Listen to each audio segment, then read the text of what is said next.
Regarding Men, Episode 50, Corrupt Family Courts? Check out thecounter.news.blog. Good morning, good afternoon, good evening, wherever you are in the world. I am Paul Elam with Regarding Men, and also with Regarding Men is the inimitable Janice Fiamingo and the barely tolerable Tom Golden.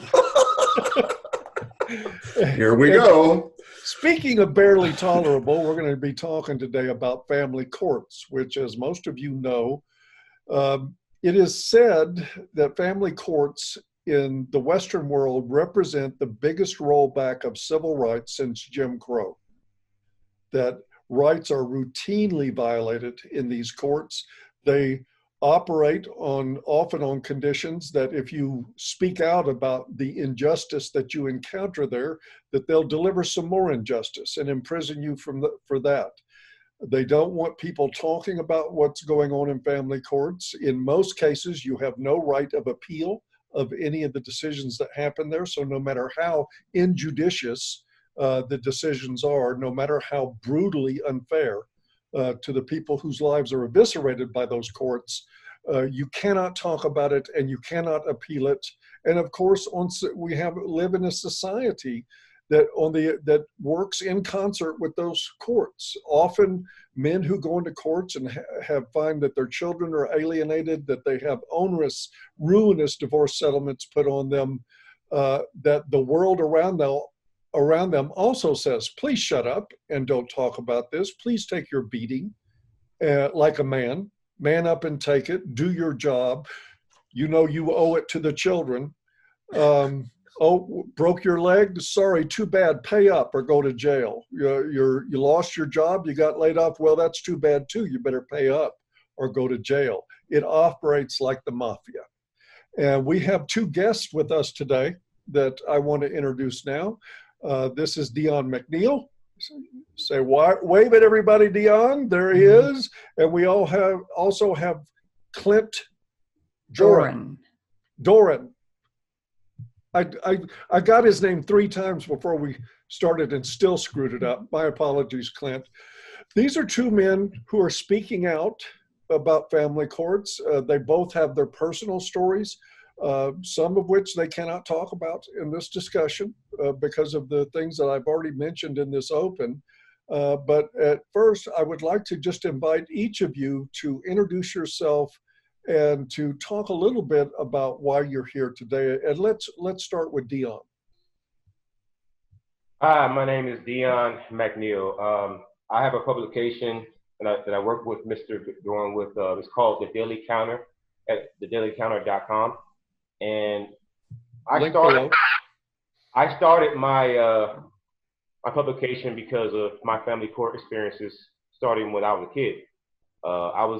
Custody was given to my mom, and my father wasn't even given a chance. Well, as a result of that, I got molested a lot. I was shot at. I watched my mama almost die like right in front of me because she got shot in the back twice right in front of me when I was 4 years old. That should tell you the kind of neighborhoods that I was forced to grow up in. And now that I'm an adult, family court is still continuing the abuse. Now that I'm a father. And I cannot talk about my case any further, but I can talk about his case before he actually comes in. He's Clint Doran. This man spent from July 22nd of last year until December the 4th in jail, locked up because of a missed payment because of family court. And pretty much we've been sending people to go and visit him, including a state house rep. Who went down there, and even the state house rep was being denied entry to go see a man, which is strange because you would think that a lawmaker has certain privileges, right? But it was just lie after lie after lie being told him. He was accused of domestic violence. I watched the videos that were presented. They had things in there like him spanking his son, which is not domestic violence, which is not violence. It's actually legal here. I mean, they're just throwing stuff out at the man, hoping that something sticks. And so I started my publication partially because of a YouTube video that I made previous to making that site. And I learned about Mr. Doran's abuse, and it's been covered by several publications in South Carolina, but I caught wind of it from other situations involving the exact same judges. And I may or may not have been in front of the exact same judges. I'm not going to confirm or deny that. But actually in the exact same order, it may have happened in the exact same order of judges, which is odd because that has happened to 17 other men. Now, with that being said, I'm going to pass it over to Mr. Doran so that he can kind of tell you a little bit about who he is. Hey, I'm Clint Doran, like everybody's already said. I've been at this for 4 years. I advocate for children through an organization called the Father's Rights Movement. We push shared parenting throughout the state.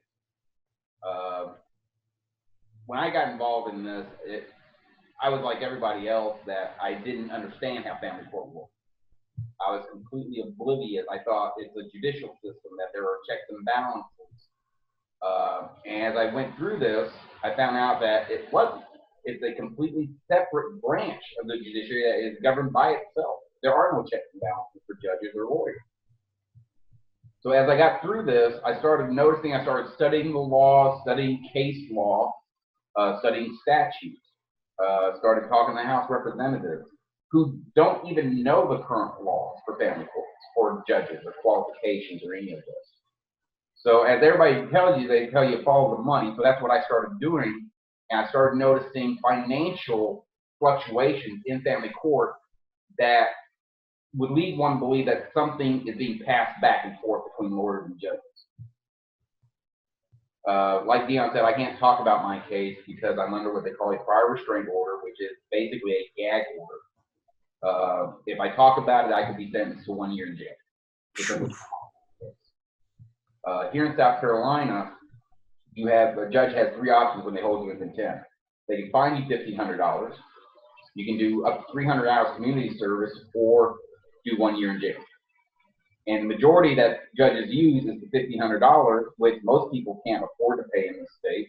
So they still do the 1 year in jail. So no matter how you go about it, you're still going to wind up incarcerated. So you only really have like 2 options, actually.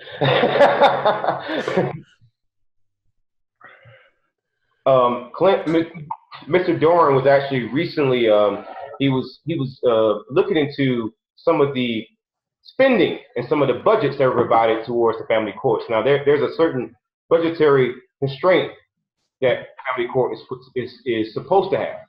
But however, he's found some millions of dollars and some accounts that might be a little bit fishy. So stay tuned for that. You talk about the transfer of funds and the money that's involved in family courts. Is any of your work taking you toward looking at what happens with Title 4D? Matter of fact, we're actually talking to a House representative to get more information on Title 4D as far as once the money from federal government hits the state, we know that it goes through a tier system. And I know for a fact that once it hits that tier system, every tier chips away at that money and puts it what they call into a general fund, which the state uses for its pet project. Huh. So by the time it actually gets to the area where it's supposed to be, which is supposed to be for hiring more personnel, hiring and training personnel, the money never quite gets there in the amount they need. That's why your DSS or CPS are always backed up, because one caseworker could have 100, 200 cases because there's not enough personnel and they're not being trained properly to handle these things. So we're looking into that aspect of Title 4D, because the way Title 4D is, when you look at it, I'm ex-law enforcement, and everybody kind of knows what a pyramid scheme looks like. And that's kind of what it's structured as. Because when the state comes to the federal government, they claim, let's say, $5 in money they have to spend to collect child support. Well, the federal government turns around and gives them $15 back for every $5 they claim. So it's a 1 to 3 ratio turnover. Whoa. Yeah. South Carolina in the last 5 fiscal years has received $2.7 million from Title 4D every quarter. And these are done quarterly. So it has declined a little bit over the last 3 years, but it's starting to spike back up. With more divorces, more custody cases coming in family court, the numbers are going back up there. Dion mentioned the amount of money. what I found funny was when I was reviewing this year's budget for the state, guardian ad litem, which are attorneys who are supposed to be appointed to the court cases to protect the children's rights and stuff like this. These are paid by the parties. Their hourly rate is usually what they charge. So an attorney is appointed for the children. Both parties have to pay the rate together, and it's usually $175, $200 an hour. Well, what I found out in this budget, in this year's budget, is that they have allotted over $4 million for guardian ad litem. So this is money that is supposedly being paid to guardian ad litem, which are attorneys in this state, for salaries, but they're double dipping because the parties have to pay the guardian as well. Ooh. Yeah. So, and most people don't like looking at numbers, but I love looking at facts, numbers. If I can prove it and it's a fact, I will study it. One of the things I want to go back to on Title 4D, and my understanding of it is, one, the money for Title 4D originates in the Social Security Administration. That's where those funds are coming from, a system that looks to be on its way to bankruptcy to begin with. But what happens, what the net result of Title 4D is that family courts have become profit centers. Every other court apparatus in the United States operates at a loss and using taxpayer money. But they figured it out, and they started this model in Michigan. A book I can recommend, I forget the woman's name who wrote it, but it's called Friend of the Court, Enemy of the Family. If you Google that, you'll find that book. And she documented what was happening. One, there's lots of money to be made in collecting child support. There is no money to be made in enforcing visitation orders. So the Friends of the Court, supposedly advocates for the children of divorce and, with a fiduciary responsibility toward those individuals, totally ignore the violation of visitation orders. There's no bucks to be made in it. Yet we talked about Clint here going to jail for 6 months for missing a single child support payment. And they will jump on that in a hurry because that's where the money is. This is a racket. It's a racket. And now we have our courts being profit centers. This is an awful thing that's going on. And the sad part of it, I remember seeing Ron Paul, who is, love him or hate him, Ron Paul has a long, glorious history of challenging abuses by the state. He was asked about Title 4D and he had never heard of it. That's how far our representatives are. If a guy like Ron Paul's never heard of Title 4D, do we really want to imagine anybody else has? Wow. Absolutely not. And not only that, he was not interested in hearing about Title 4D. Well, the thing is that Clint, he helped me to see that family court judges in this state are being paid handsomely as compared to the other judges. Now, for example, Clint, I believe you said that they were getting paid more than appellate court judges. Here's that what Dion's talking about is, again, on the state budget, our Supreme Court justice is paid $200,000 a year, where our family court judges are earning $158,000 on average. It's only a $34,000 difference between what a judge who works in a court which is considered the lowest court in our state compared to the highest court in our state. There's only about a $4,000 difference or $40,000 difference from an appellate court judge to a family court judge. Wow. And these two, the appellate court and the Supreme Court, these judges are required to have certain qualifications, certain histories, and they don't have the protection a family court judge does or a family court lawyer. Because here in South Carolina, they have a statute that protects them from any wrongful prosecution. So that basically allows them to do whatever they want without any recourse coming back. And then the other thing is that when it comes to the family court judges, statutes that actually protect them, those were put in place by something that we call the General Assembly. But the thing about the General Assembly is that they actually pick the judges here, right? There is no voting on judges. There is a committee known as the Judicial Merit Selection Committee here, right? And that is comprised of mostly lawyers who are also lawmakers. Like, for example, the guy who's the chairman of that goes by the name of Senator Luke Rankin. So Luke Rankin, for a period of 2008 to 2016, from legal fees, has made millions of dollars off the same judges that he picks. Now, it gets worse than that now. It gets worse than that. Believe it or not, it gets a lot worse than that. That is hilarious. So let's say that you have a complaint about a judge. There's an office here called the Office of Judicial Conduct. It's headed by a guy by the name of John Nichols.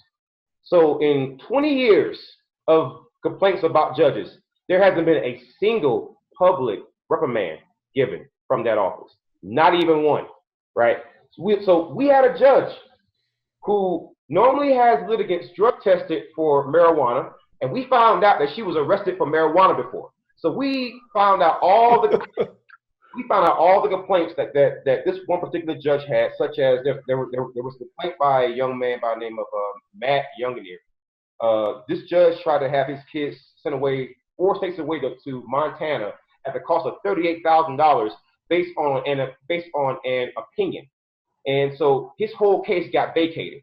Meaning, if you understand, when a case gets vacated, it's pretty much like the case never even happened. Okay, so that should be already a red flag to you. But then we found a guardian ad litem who went up against his child's mother in court in front of this exact same judge.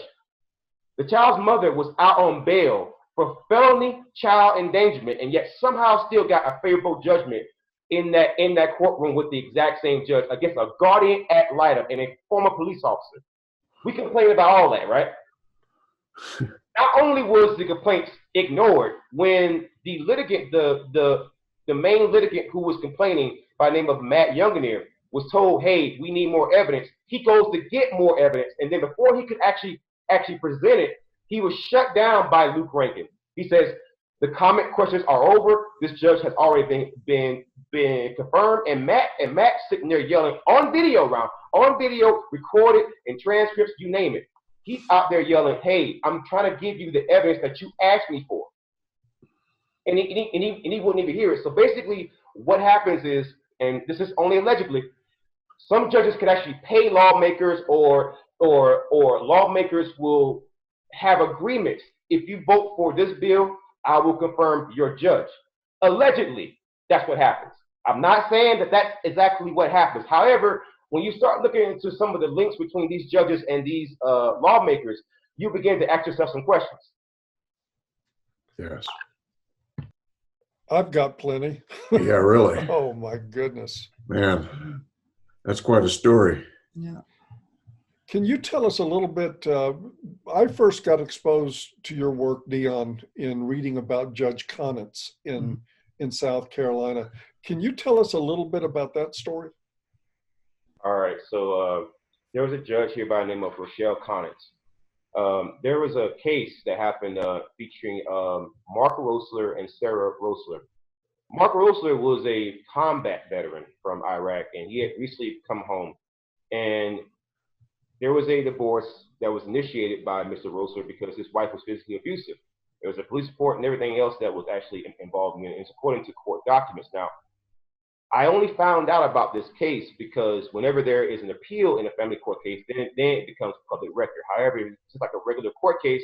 Oftentimes, what happens is the case ends up becoming sealed, or as Clint reported, what kind of order is it again? A prior restraint order, so that not only is the case sealed, you can't even discuss it. So, in this case, Mr. Rosler revealed to Judge Conitz that, hey, she was being physically abusive, and Judge Conitz acknowledged this by granting him a divorce based on physical cruelty from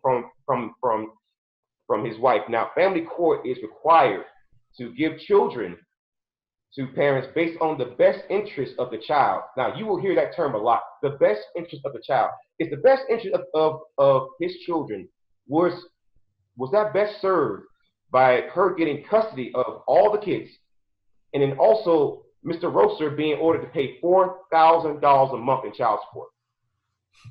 He was the victim. He was given a divorce from this woman based on physical cruelty, and yet he lost custody and had to pay $4,000 a month in child support. It's crazy. Thank you for your service, Mr. Roessler. Yeah. Mm-hmm. Well, often what we see, and I know that Terrence Popp has just discussed this before, what we see a lot of times is our veterans go over there, go through combat duty, and then their combat experience is used against them in divorce cases when they get back home, having them being painted as violent simply because they were engaged in combat on behalf of their country. And of course, this passes is just fine. You know what though? You know what I've actually noticed? I've noticed that a lot of veterans are noticing this, and I also noticed that because some of my informants who have been telling me things have been actually police officers.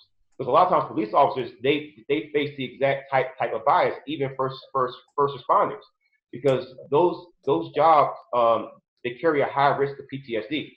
And oftentimes PTSD is used against people, even though it's not really supposed to be used against people in court cases, is oftentimes used.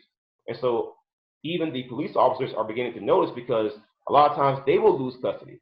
In fact, there's been several stories I could give you, but I'm not going to get into that because some of them are pretty hardcore and intense. The one thing that you must know is that let's say that you have a VA rating from the VA. Like, for example, if you get like an injury or anything else, you can be compensated, based on that injury every month for the rest of your life, So let's say that you get a PTSD rating and your spouse hears about that.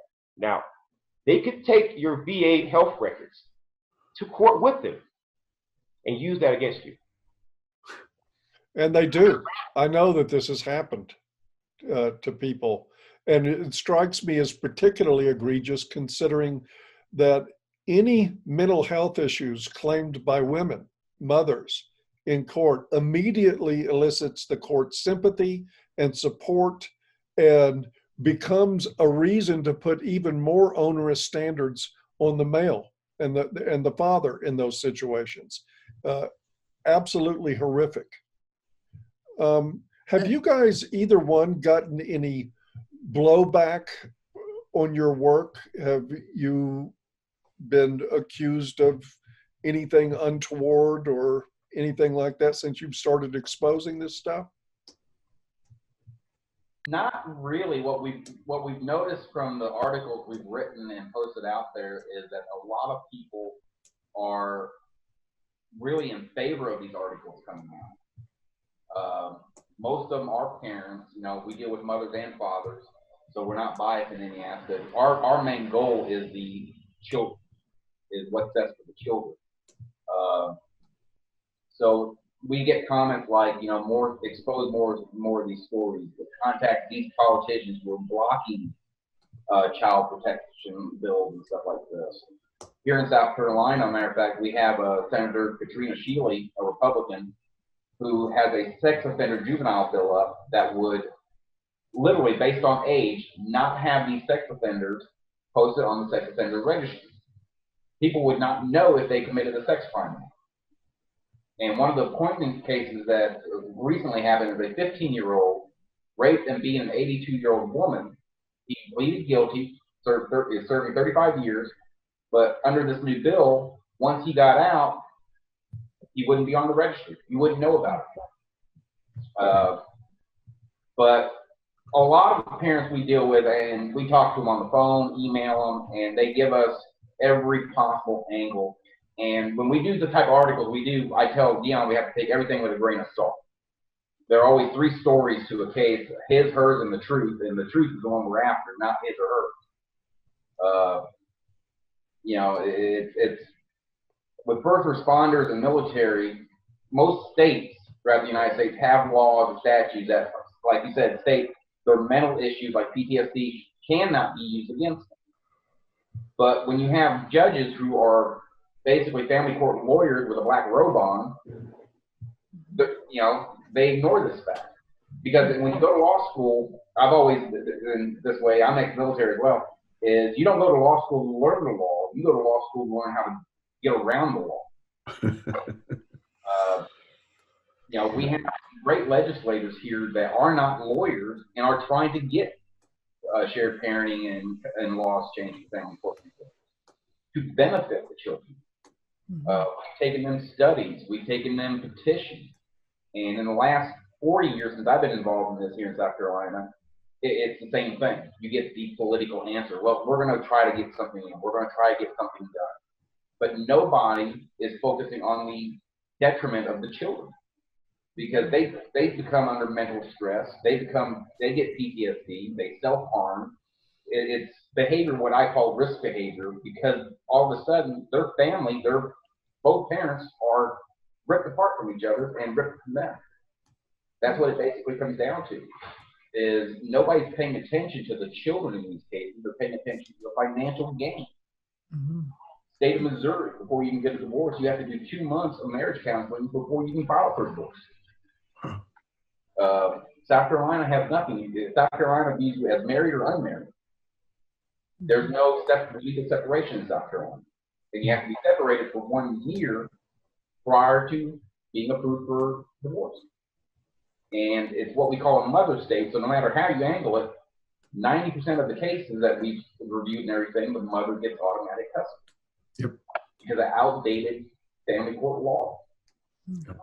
90%. I can give you a prime example of how outdated it actually is. So I used to work for the Department of Juvenile Justice in the state of South Carolina, and I was basically a juvenile correctional officer, and I used to deal with a lot of kids, and I see a lot of casework. And the one thing I was, before you even are allowed to do that job, you have to read over, laws. And the one thing I know is that it was all the way up until 2012. If a woman went into family court in this state before 2012 and said that she doesn't want you to see your own kids, she pretty much had the right to do that. Yeah. So it was up until 2012 that law actually changed. And before that, you had numbers that were, I would say, not only lopsided, but it was comically lopsided. And I'll give you a prime example of how crazy it can actually get here. So I was looking up the National Parents Organization report. They give like an actual report card for every state. We're sitting at a D-. Wow. Yeah, that's actually a recent rating. So how do you think it was maybe 10, 20 years ago? Worse. How about that?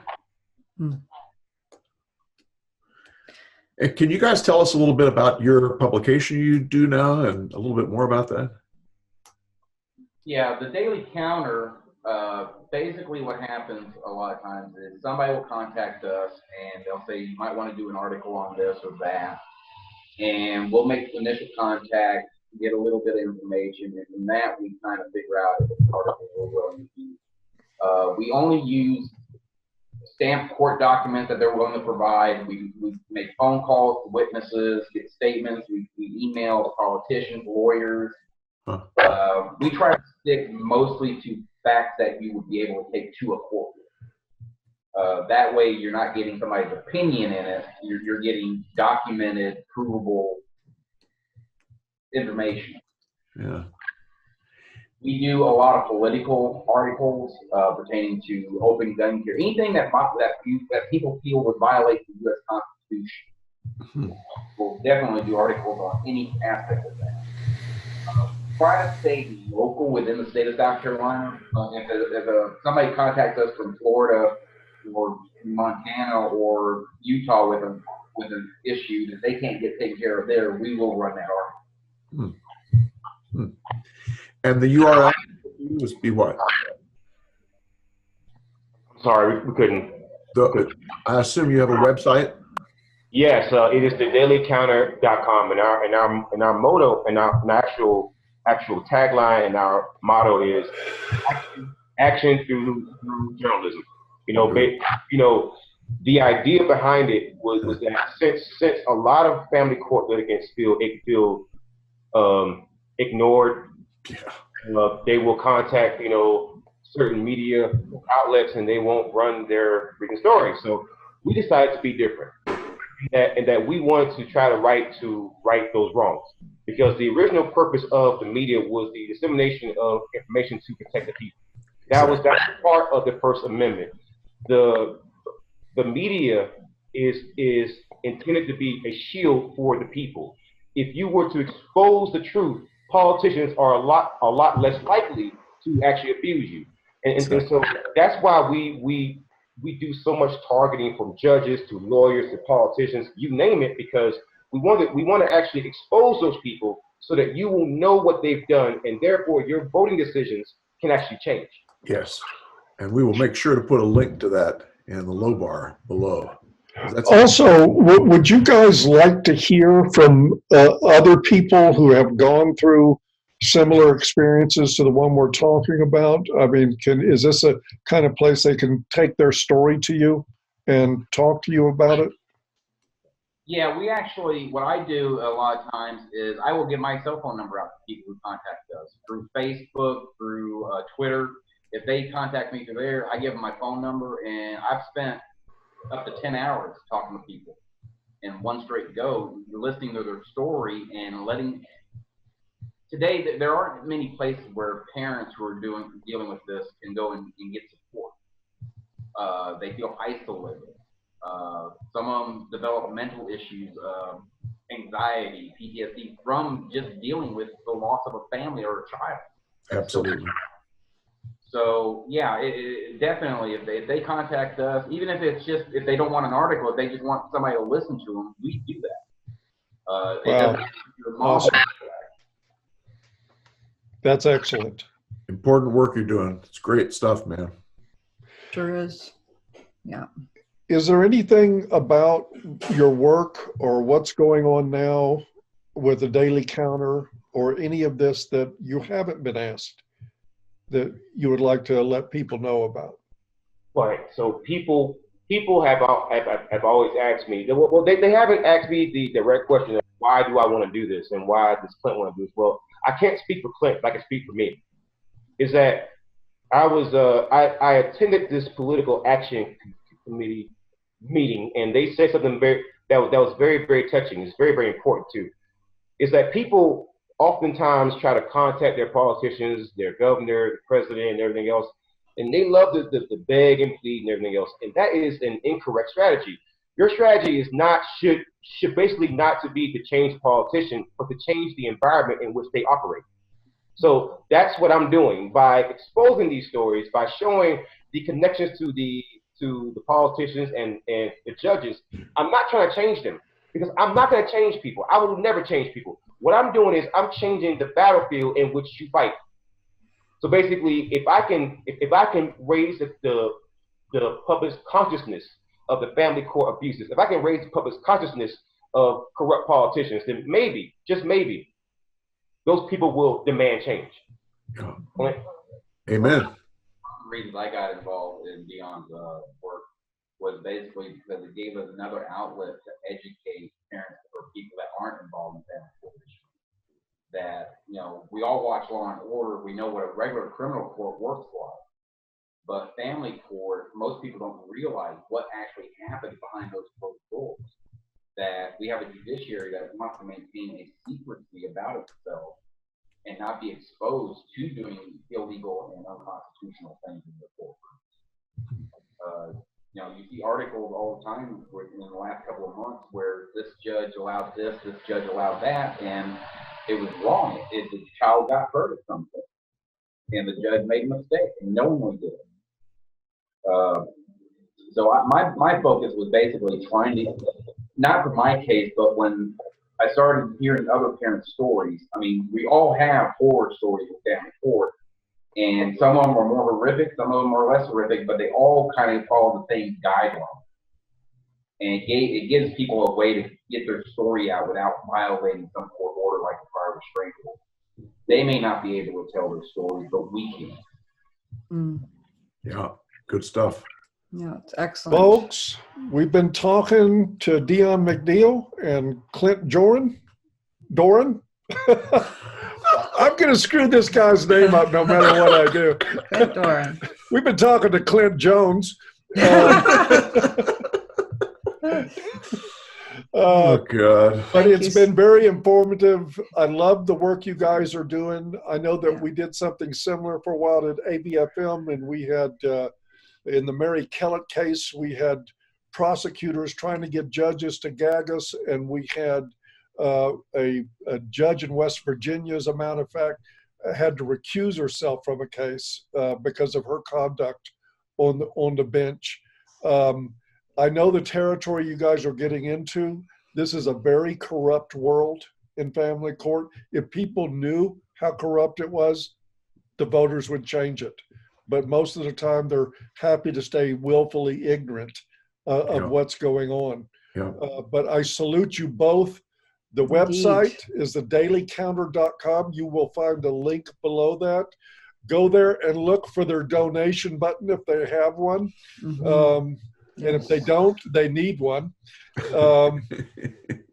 And you can help them by visiting their site, putting their articles on Facebook and other places, get the word out to other people. It doesn't have to be money, just spread the word. Man, we've got a couple of guys here really working at having an impact on this system. And that's why we're having this discussion. We owe it to them to get behind their efforts. Well said. We salute both of you. Yeah, Well we do said. indeed. Yeah, thank you very much. So much. Thank you, guys. I really do appreciate it. And the one thing that I will say, man, is that honestly, the first inspiration that I got was actually Paul Elam, because I watched the Red Pill documentary, and I was like, man, I don't know how you do it getting that much hate, man. It is. Oh, I understand that completely. I think it's helped my beard. Oh, God. Call this the beard of hate. And I'm very proud of it. With that, we're going to wish everybody a great week, and we will see you next time on Regarding Men. Thank you both. Thank you both. Appreciate the work you're doing, man. It's good stuff. Really do. We'll see you. See ya. Bye-bye. Bye-bye.